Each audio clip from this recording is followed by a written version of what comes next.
আসসালামু আলাইকুম বন্ধুরা। আজকে বিদেশের মাটিতে অনেক দিন হয় তেলের পিঠা বানাই নাই।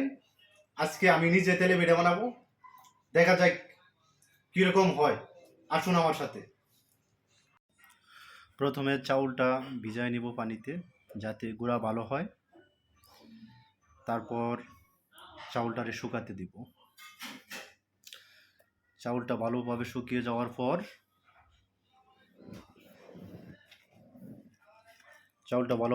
যাওয়ার পর আমরা চাউলটাকে গুঁড়া করব। এই ব্লেন্ডার দিয়ে গুঁড়া করব। গুঁড়া করার পর ওই চাউলটাকে ছাঁকনা দিয়ে ছাঁকবো যাতে চাউলের গুঁড়া বড় গুঁড়াটা না থাকে, ফ্রেশ হয়ে যায়।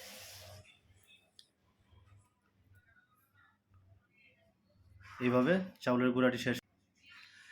এবার আসলাম গুঁড়ার ভিতরে কিছু আটা দিলাম।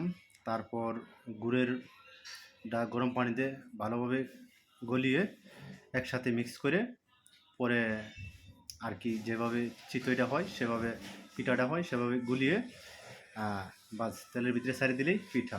কি সুন্দর পিঠা দেখেন। আপনার ইচ্ছা মতো ভেজে নিতে পারেন, সাদাও নিতে পারেন, লাল করেও নিতে পারেন। এইভাবে আমরা যারা প্রবাসে আছি তারা পিঠা বানাবো, ঠিক আছে? আমাদের পিঠা খাওয়ার ইচ্ছা হলে আমরা পিঠা বানিয়ে খাইতে পারবো।